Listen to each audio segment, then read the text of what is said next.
আসসালামু আলাইকুম সবাইকে। কেমন আছেন সবাই? আশা করি অনেক ভালো আছেন। আমি নাসির আছি আপনাদের সাথে আর নতুন একটি ভিডিও নিয়ে। আজকের ভিডিওতে আমরা ভ্রমণ করব ভারতের উত্তর পূর্বাঞ্চলের এক অসাধারণ সুন্দর রাজ্য মেঘালয়। পাহাড়, মেঘ, ঝর্ণা, গুহা, স্বচ্ছ নদী আর সবুজ প্রকৃতির অপরূপ সমন্বয়ে গড়ে ওঠা এই রাজ্যকে অনেকেই মেঘের আবাসভূমি বা প্রকৃতির স্বর্গ বলে থাকেন। যদি আপনি প্রকৃতিপ্রেমী হন এবং পাহাড়, পরিবেশ, নির্মল বাতাস, ঝর্ণা শব্দ আর শান্ত পরিবেশ উপভোগ করতে চান, তাহলে মেঘালয় আপনার জন্য একটি আদর্শ ভ্রমণ হতে পারে। চলুন জেনে নেওয়া যাক মেঘালয় সম্পর্কে বিস্তারিত। মেঘালয় ভারতের উত্তর পূর্বাঞ্চলের একটি রাজ্য। এর উত্তরে আসাম এবং দক্ষিণে বাংলাদেশের সিলেট, সুনামগঞ্জ, নেত্রকোনা ও ময়মনসিংহ সহ জেলা সীমান্ত রয়েছে। এই কারণে বাংলাদেশের পর্যটকদের জন্য মেঘালয় খুবই সহজে পৌঁছানো যায়। 1972 সালে মেঘালয় ভারতের একটি পূর্ণাঙ্গ রাজ্যের মর্যাদা লাভ করে। এর রাজধানী হল শিলং, যা তার মনোরম আবহাওয়া, পরিচ্ছন্ন পরিবেশ এবং পাহাড়ি সৌন্দর্যের জন্য বিশ্বজুড়ে পরিচিত। শিলংকে অনেকেই স্কটল্যান্ড অব দ্য ইস্ট নামে ডাকে। মেঘালয়ের সবচেয়ে বড় আকর্ষণ হল এর প্রাকৃতিক সৌন্দর্য। এখানে বছরের বেশিরভাগ সময়ই সবুজ পাহাড় মেঘে ঢাকা থাকে। বর্ষার কালে পাহাড় থেকে অসংখ্য ঝর্ণা নেমে আসে, যা পুরো এলাকাকে আরও মনোমুগ্ধকর করে তোলে। এখানকার আবহাওয়া সাধারণত শীতল ও আরামদায়ক। শহরের কোলাহল থেকে দূরে কিছুদিন শান্ত পরিবেশের সাথে কাটাতে চাইলে মেঘালয় হতে পারে আপনার সেরা পছন্দ। মেঘালয়ের প্রাণকেন্দ্র শিলং। শহরটি পরিচ্ছন্ন রাস্তা, সুন্দর ক্যাফে, স্থায়ী বাজার, পাহাড়ি দৃশ্য এবং মনোমুগ্ধকর মানুষের বন্ধুসুলভ আচরণ এর জন্য বিখ্যাত। এখানেই অবস্থিত চেরাপুঞ্জি।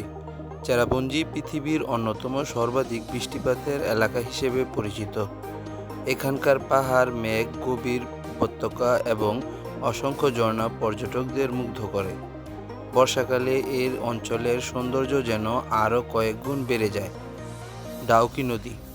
মেঘালয়ের সবচেয়ে জনপ্রিয় পর্যটনস্থলের মধ্যে ডাউকি নদী অন্যতম। শীতকালে নদীর পানি এতটাই স্বচ্ছ থাকে যে নৌকাগুলোকে পানির উপর ভাসতে না, বরং বাতাসে ঝুলে আছে বলে মনে হয়।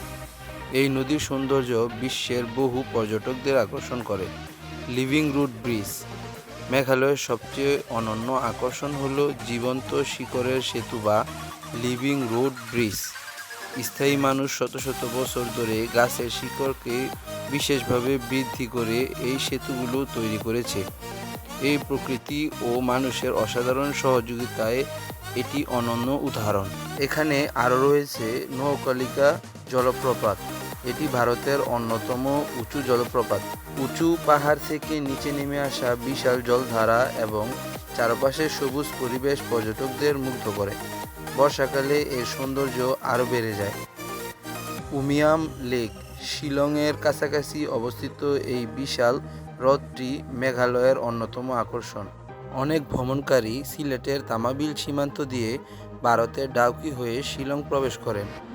এছাড়াও ঢাকা থেকে বিমানে ভারতের উত্তর পূর্বাঞ্চলের বিমানবন্দর হয়ে সড়কপথেও শিলং যাওয়া যায়।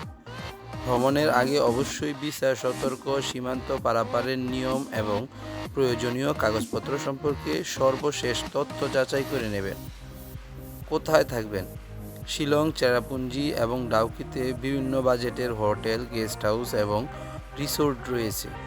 আগে থেকেই অনলাইনে বুকিং করলে ভালো মানের থাকার জায়গা সহজেই পাওয়া যায়।